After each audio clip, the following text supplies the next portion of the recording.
Delighted to be here. I am here with, again, with Dr. Virginia Miller, who is the ASM President for 3 more weeks, 2 more weeks. Exactly. And she'll be followed, big shoes to fill, by our President-elect, Dr. Terry Koehler. Welcome, Terry. Delighted to have you here. Virginia, this year as president has been marked by the rollout of the new ASM strategic roadmap. We saw the brief clip at the beginning of this conversation. How has been the experience of putting together the strategic roadmap and the efforts that have gone in there, and what is the vision for that? Why are we doing it? And what are you leaving Terry to build upon in that respect? Thank you. Well, the strategic roadmap, every organization makes a new strategic roadmap of some sort periodically, but the question is, why are you doing that? And the point is to try and see if there's a better way to do things. And the leadership of ASM, with lots of input from all our members, really spent over a year or two really thinking about, do we need to make changes? And if so, why? What are we trying to achieve? And really the vision that drove our new roadmap was the idea that, society is changing a lot, politics is changing a lot, the science itself is changing a lot. And so if you think about how are we going to support the microbial sciences 10 years from now, 20 years from now, what's needed? What are the opportunities that we can take advantage of? What are the challenges that we need to try to mitigate so that we can still be successful and support our society and our microbial scientists? So that was really the vision that was driving what we were trying to do. And so in the end, we came up with this construct that I think you saw on the video to really make the science the center that drives what we do as a society, and to really think about how we can put science in the service of humanity as part of that as well. And so I was very fortunate to work a very talented task force that included Terry to really try and envision what those units would be as we go forward. And so I feel like I'm leaving a blueprint for Terry, and now she's going to build the house. So mess it up. She's not going to mess it up, I promise. Thank you so much, Virginia, and thank you for all your work in this and all the volunteers and the staff who participate in this. This has been going on for about 3 years, and it's been an enormous amount of work and a lot of dedication and passion from all those who contributed. So really, thank you so much. Terry, before I shift to another question, I want to ask you about the strategic roadmap regarding what Virginia just said. From your perspective, as you come in as president, why do you think this will help us as a professional society to have this construct? So to add to what Virginia said, the goal is to be proactive, right? To really drive where we're going with microbial sciences over the next couple of decades, and along the way to, I think, re-energize our membership to take part in that.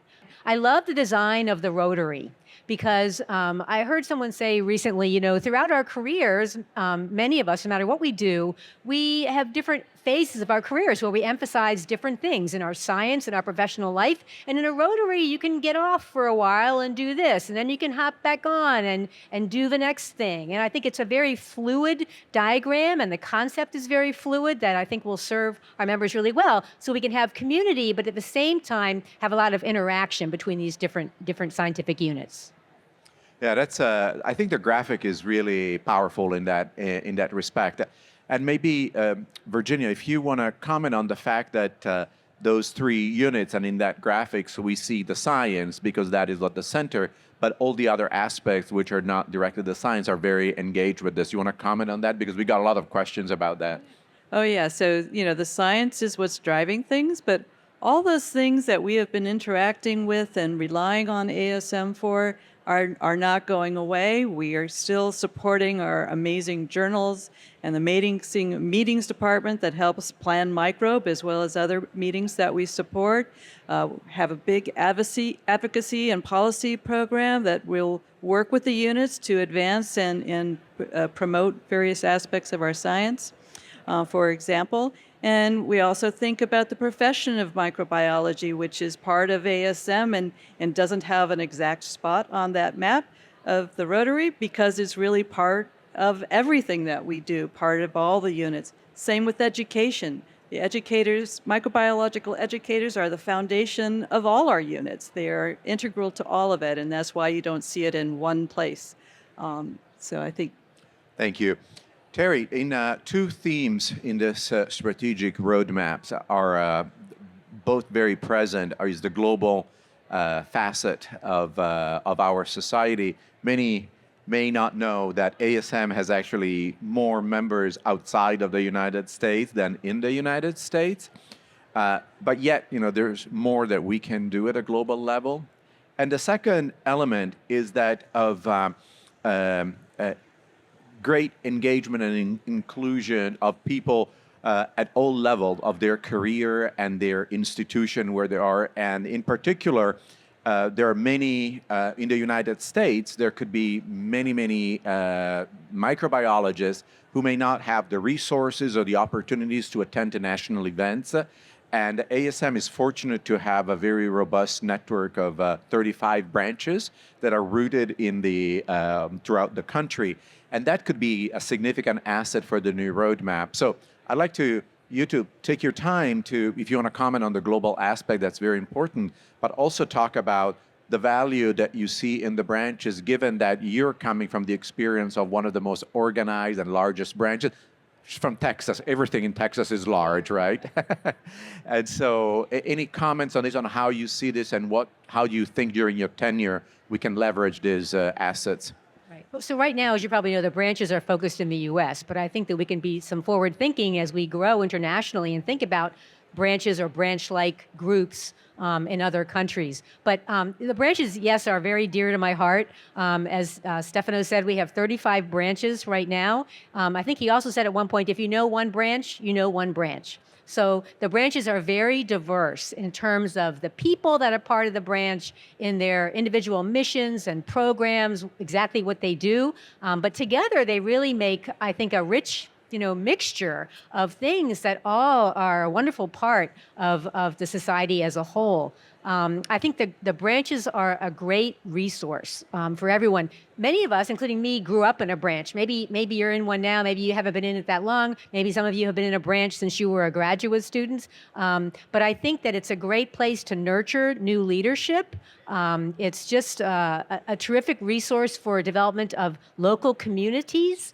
I think another aspect of being in a branch is that those branches are really grassroots, right? They're on the ground in the communities, if you will. And I love it when I see a branch reaching out to the community, the non-science community, about issues related to the microbial sciences. I think branches have a lot to offer, and I think we should do everything we can to enrich those programs to see what do they need from us, what can they do for the organization as a whole. I think branches are terrific. So.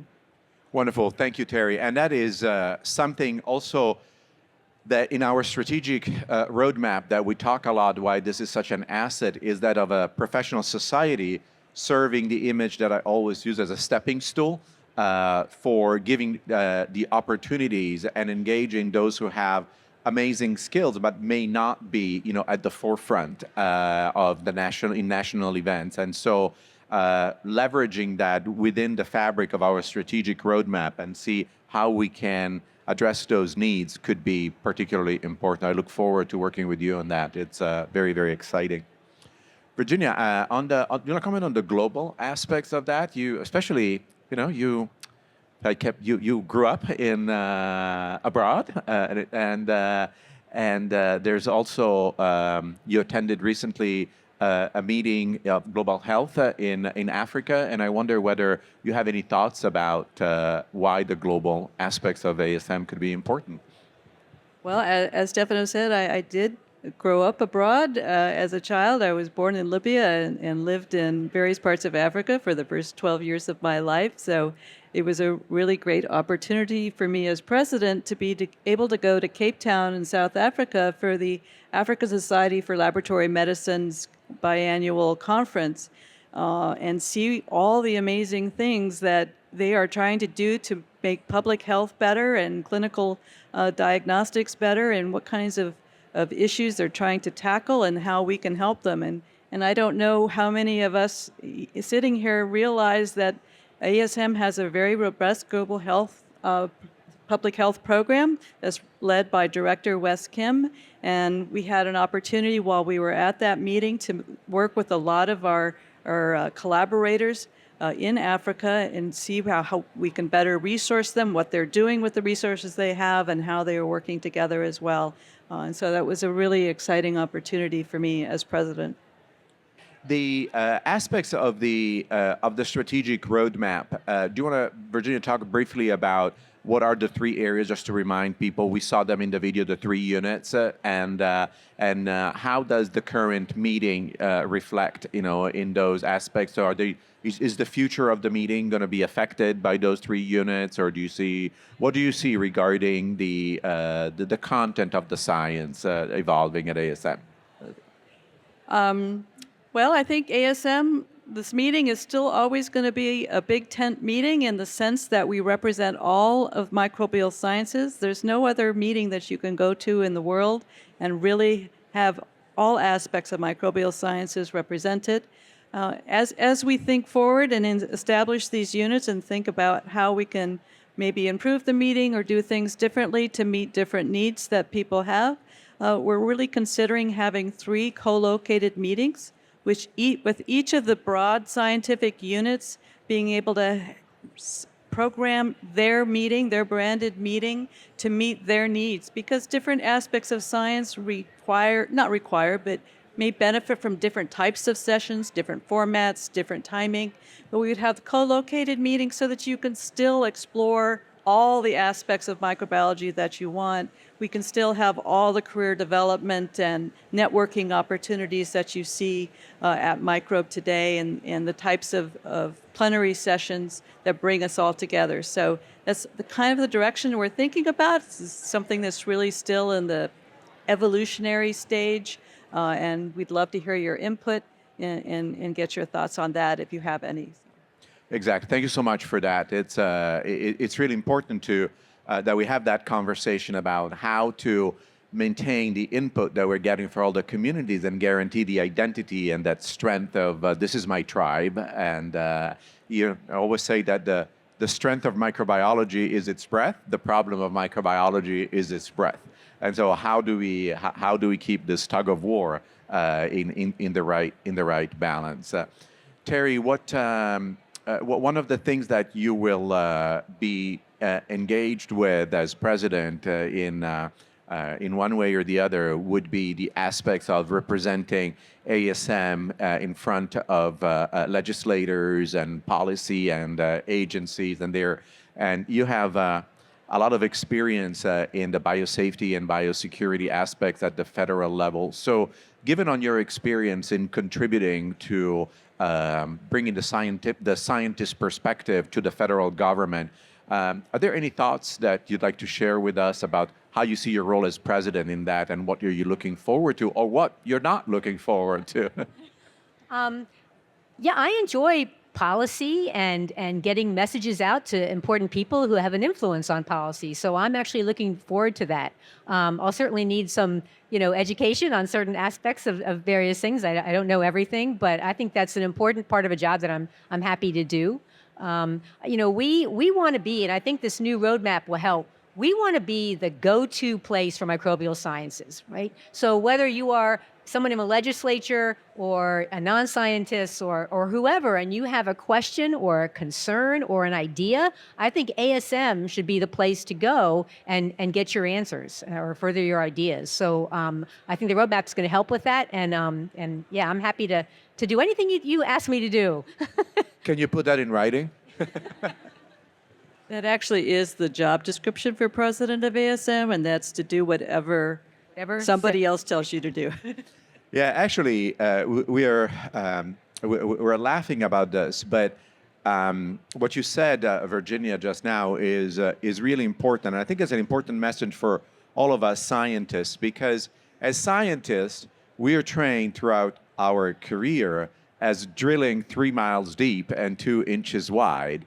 And that's the way we are. And I recall when I was in the lab and I had to give the lab meeting or so, and everybody was, either maybe scared of doing that. I was hyper comfortable in doing that. And I said, like, for any reason, I'm the one who knows the most about this topic. It's my own research, right? So what should I worry about? And in reality, when you're president and you do exactly this thing, it's a complete different perspective, because now you need to be 3 miles wide and 2 inches deep, and you're going to be talking and interacting on topics where you're not the expert. That's not something that you've studied all your life. And so, in a sense, is exact contrary to the training that we have received. But it is so important because, in a sense, it's also leadership, right? Where you have to do.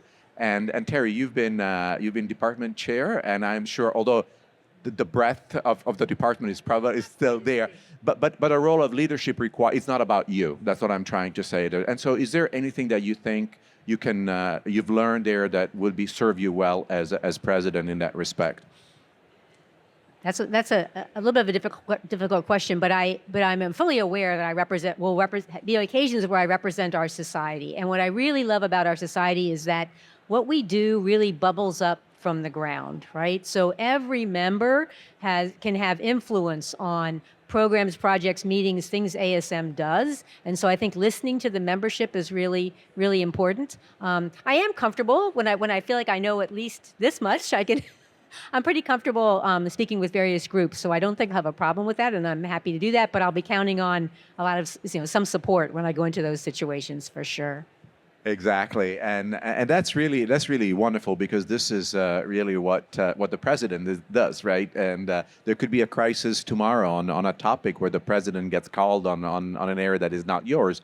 And Virginia, this evening, maybe you want to talk about the theme of the President Forum that you have organized, and to what Terry was just saying, I was expecting you would have picked a topic that was up the alley of your research or so, and instead you did something that was out of your comfort zone in some respect. And to what Terry was just saying, you want to talk about the President Forum and why you picked the topics that you picked?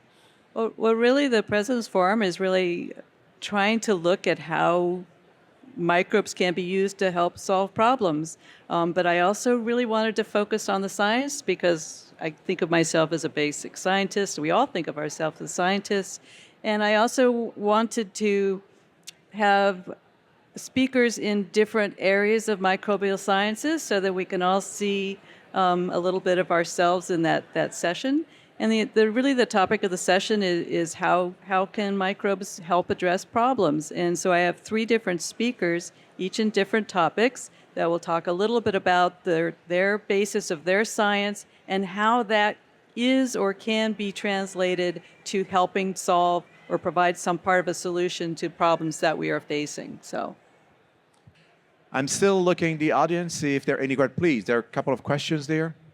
Yeah, I'm Damilare Hajagbe, and I'm a 4th-year Ph.D. student from Oklahoma State University, the Department of Microbiology, and I work on the AES track, environmental science, which is very great and perfect. And it's interesting to know that the AES track seems to be retained even in the new structure that we're advancing. But I'm kind of curious for the new 3-modal systems. Does that collapse the existing 6-7 track systems, or does it retain them? And if it collapses the 6 or 7 track systems, how do you think the community kind of react to that in terms of change? I feel change is something everyone is very resistant to, in quote, even though we are scientists. So how do you think that changes the reactions of the community in terms of the meetings and in terms of how large some tracks becomes or stuff like that? Yeah. Sure. Yeah. Thank you. Thank you for the question. So the tracks that are the 8 tracks that are constituting the backbone of this meeting will stay in some form or shape. There may be changes on the way they're there, but we heard from everyone pretty much that they serve us well, and And if you look at the construct of the 3 scientific units, those tracks map quite well to those areas. And so they may be double branded, for one unit and with a group of tracks or so. We haven't figured out all those details. We wanted to present this thing early to get input like the one that you just said. And from what I gleaned from your comment is that you would like the tracks to remain. Is that something you're saying? Can I add to that? Sure. So one way of thinking about it is that the tracks are something that arose in terms of thinking about planning microbe meeting. And so the tracks will sort of still be a good source of trying to think about how we plan the meeting and such. But if we think about the units, they're a little bit broader, in scope and trying to bring commonality between related fields. And so it's not necessarily that the units are what is driving the planning of the meeting in terms of smaller subsets. Does that help? I was just curious to know if the tracks are retained or they are replaced by the unit in the broad sense of it. So They'll be retained at least at this point, yeah. thank you. Thank you. Thank you for the question. Hello. Good morning. Good afternoon. Good afternoon. So, you requested feedback in regards of future conferences and so forth and structure. My high suggestion is a hybrid format with a lot of recording, especially if you have a lot of members that are actually global associated. They might not be able to travel so far. I'm actually based in Hawaii. So it's kind of a challenge to be able to move because it's not only a $200 flight to be able to get.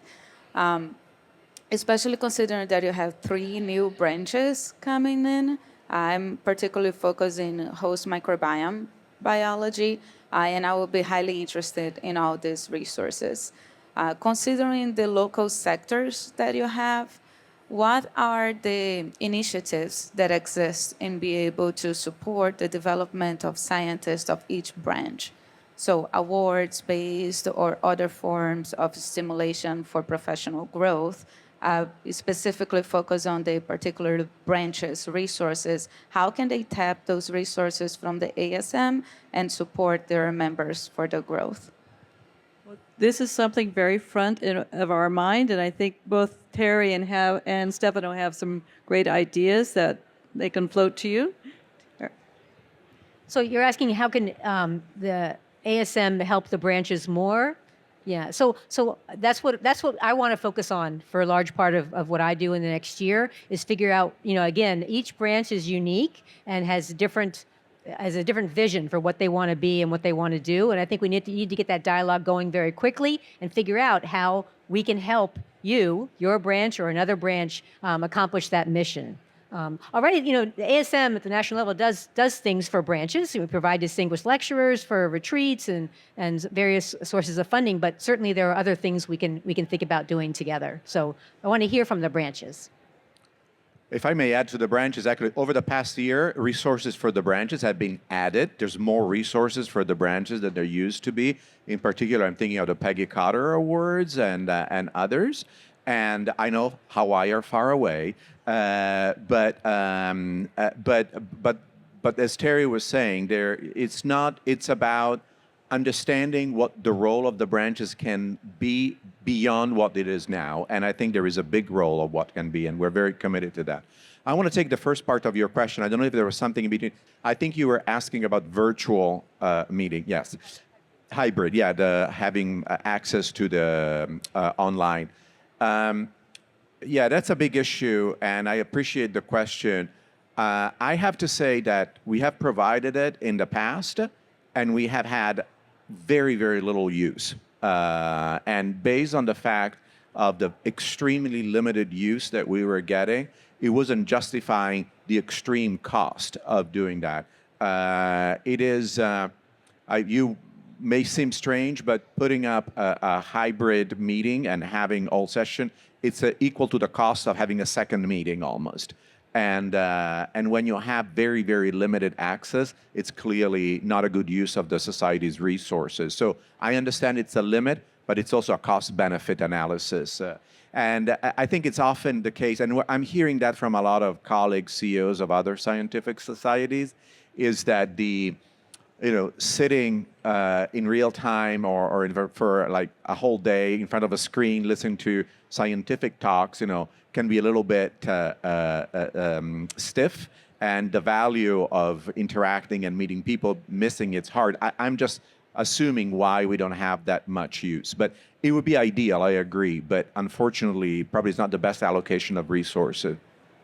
I'm a graduate student at Emory, and I wanted Down the pike. yes, and I wanted to ask, like, what initiatives do you have within the three branches? Like, do you want to do specific conferences or more resources? I'm just curious. Yeah.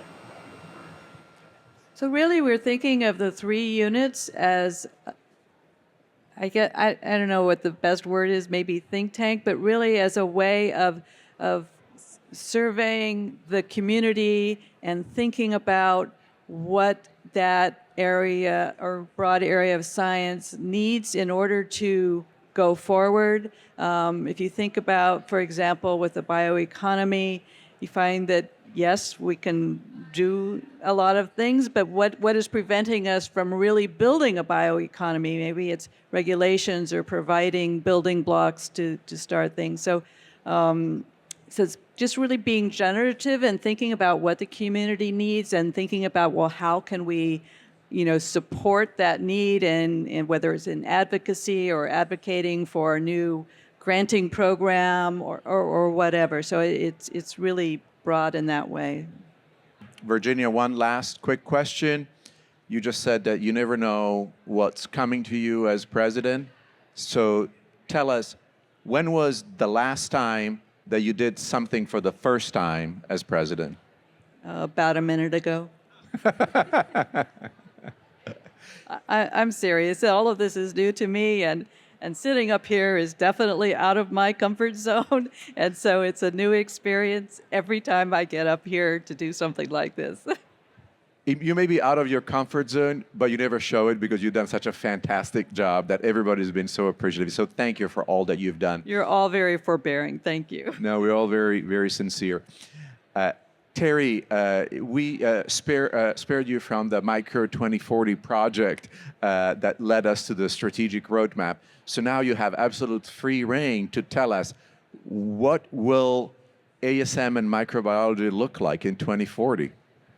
Well, I guess first I'll reiterate what Virginia mentioned a bit ago, is that everything that's going in terms of our service is going to keep going, right? So our education efforts, our career development, our advocacy, our journals, all that.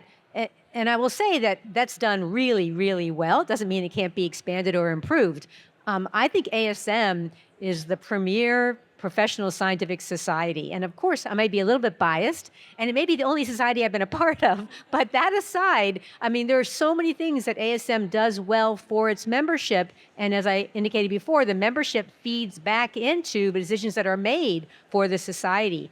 I think that I hope that what this roadmap does for us is it allows us to expand our influence, right? So again, as I said, be the source for microbial sciences and really drive by communicating with funding agencies, with policymakers, with other leaders in other disciplines to really get our science where we want it to be, right? To be proactive and forward thinking on what we want to do. So that's the big lofty goal for the next coming years. Thank you so much. Thank you, Terry. We wish you all the best for your term as president. Thank you. And Virginia, thank you for your service and for everything you've done. You're not done yet, but really thank you, and I hope you enjoyed this conversation. Thank you, everyone. Let's give them a hand.